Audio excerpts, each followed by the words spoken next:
What's happening, my Jack family? Coach Scott here, jackedafter40.com. Today we're going to be talking about how to have a cheat day the right way. If you enjoyed this video, please hit that thumbs up button. I'd really appreciate it. You want to see more videos like this, be sure to subscribe to the channel and hit the alert button so you're notified each time I upload a video. More than anything, I want to hear from you down in the comment section below. Do you incorporate cheat days into your meal plan, your diet plan to get shredded after 40? I want to hear all about your experiences, and I want to hear your insights and feedback from what I share in today's video. A cheat day done the right way will set you up for success with your current diet to get shredded after 40, but more important, it's going to set you up for long-term success as you maintain your shredded physique and build upon it for years and decades to come. Now, the traditional cheat day approach is typically like a no holds barred, pig out, eat as much as you want. At the end of the day, you're feeling full, bloated, uncomfortable, disgusting, and if you've had experiences like me, you go to bed with a bit of acid reflux, and yet you had a great night, a great day overall. You got to pig out on all your favorite cheat foods, but you really kind of feel uncomfortable overall. And then over the course of the next 6 days, you spend that time in an aggressive caloric deficit, really kind of depriving yourself in order to kind of counteract that cheat day that you had. And that is an approach that I have followed multiple times through multiple cutting phases in the past. It's an approach I've used with great success. It's an approach I followed to drop 45 to 50 pounds of fat during my initial transformation around age 35, age 36, and it's an approach that I have followed in shorter cutting phases where that have followed a muscle building phase. I put on a bit of fat and I have to drop 15 to 20 pounds in 12 weeks. It's an approach that I have had success with. It works, but over the past few years I've adopted an approach that I find to be a lot better. It really sets me up for greater long-term success. It really builds a more positive experience around cheat days, and it really builds and creates more positive habits that come from the cheat day that can really carry you forward for years to come. And that approach is, when I have a cheat day, I'll still maintain a caloric deficit. When I'm trying to get shredded, I'll have a cheat day in a caloric deficit, and this is usually the case when it's just a short little mini cut, 4 to 6 weeks. If it's going to be a longer cutting phase, around 12 weeks, I'll have cheat days where I'm eating up to maintenance level calories. And to give you an example here, I am in a mini cut right now. My caloric target is 2,000 calories a day. I'm trying to maintain that for the next 4 weeks, or for 4 weeks in total, without having a day where I need to refeed. I don't have to go up to maintenance level calories or even a gentle surplus, because I know it's only a 28-day cut. I can maintain 2,000 calories during that time. It's only a 500 calorie deficit, so it's not aggressive, it's sustainable. Yeah, towards the end there might be a little bit of suffering, nothing too drastic. It's certainly not like those moments when I'm in a more aggressive caloric deficit, 700, 800 calories. You can really begin to feel that even after just 1 week. So this approach, where it's just a nice moderate caloric deficit, 500 calories a day, so 2,000 calories is what I'm aiming for. My cheat days, I'm trying to keep right around 2,000 calories. And this weekend I had a cheat day where in the afternoon I had Starbucks came out with a new smoked butterscotch latte. I had one of those, and then later on in the evening I had half a bag of Miss Vicky's chips. Now in total you're looking at about 1,000 calories right there, so that makes up about half of my calories for the day. I kept my routine pretty similar to my normal structure that I have throughout the week. Started my day with my kefir shake. I think the shake is between 350 400 calories. So keep my regular routine there. Keep things going. Keep the same kind of mindset that I have during the week. And then I knew I was going to have that latte a little bit later. Dinner was stuffed peppers, which were absolutely freaking delicious. Again, satisfied me, filled me up. And then the chips, half a bag of chips. Stopping it at that, it helps that I was sharing them. It's always nice to know that half the bag is going to disappear, not on my account, just out of the way. And in the past, like a typical cheat day, I would pound that bag. I would go out and grab some peanut butter M&Ms, I would grab a box of cereal, ice cream, just go all out. But here is just half a bag of chips. And the kind of lesson that I learned from all this is that, like, I'm satisfied at the end of the day. I don't need more. You don't need, like, pigging out to the point where you're uncomfortable, bloated, you feel sluggish, you experience some acid reflux. Like, that's just not an enjoyable experience. Most of your joy came from the early stages of that cheat day. You're enjoying those foods.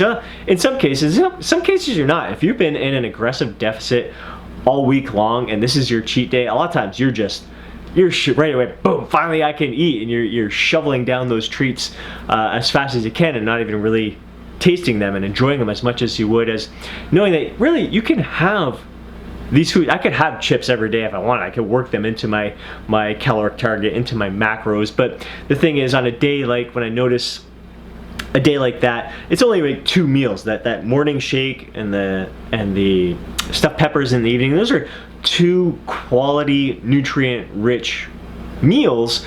But the Starbucks latte and the chips, not so nutrient rich, and I noticed that even though I hit my caloric target, my protein intake for the day is usually a little bit lower, and fat intake is usually much higher. So that's a little bit of a throw off in there. But really I kind of lost my train of thought at that point with my cheat days, but really trying to keep things, like, even if you're gonna have a little, you can include these treats throughout the week, but it is gonna throw your macros off a little bit more. You're not gonna, like those chips, you're not gonna have as much nutrient value to those meals. And even the latte, it satisfies me a little bit, but it doesn't fill me up all that much. It's not as satisfying as eating, like, for the same amount of calories I could have had 3 large eggs, a bowl of oatmeal, and frozen berries. There would be a lot more volume in there. You throw veggies into the mix and you could have a huge volume meal for the same amount. The 550 to 600 calories of chips, again, yeah, it's satisfying me. It can fill me up a little bit, but you put together a nutrient-rich meal, it's going to be a lot more volume food, but more importantly, that's going to impact your energy throughout the day, your performance, your mental focus.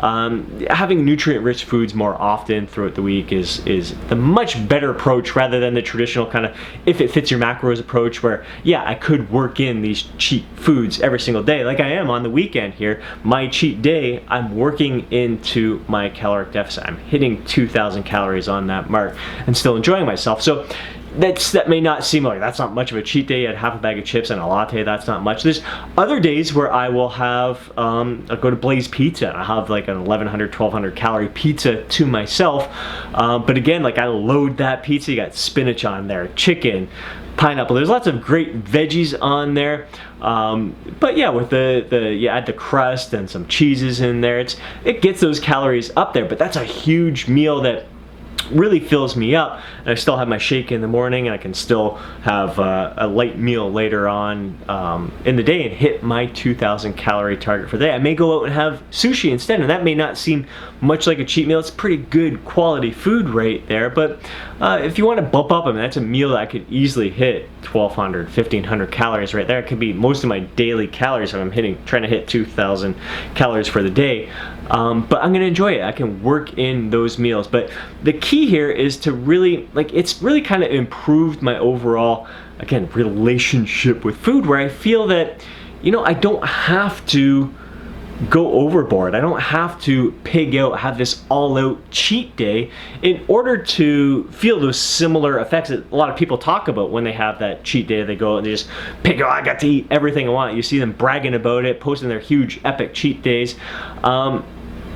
Yeah, I think there's a lot of misleading conversation that goes on about those cheat days out there. I don't think they're as enjoyable as some people lead on, and then you see the bigger picture that they're uncomfortable at the end of the day, feeling gross, feeling disgusting. Someone will the next day end up doing like a 24-hour fast to kind of make up for it. So there's that whole, it kind of creates that, it's almost disordered eating kind of approach if you go all out with that cheat day, and then you have to really deprive yourself afterwards in order to kind of counterbalance that out. So that's not an approach that you want to kind of sustain over the long term. Something that's more sustainable is learning to eat in moderation, to enjoy all your favorite cheat foods, treat foods, and stopping at the point where, you know what, I enjoyed that meal. That's all I needed.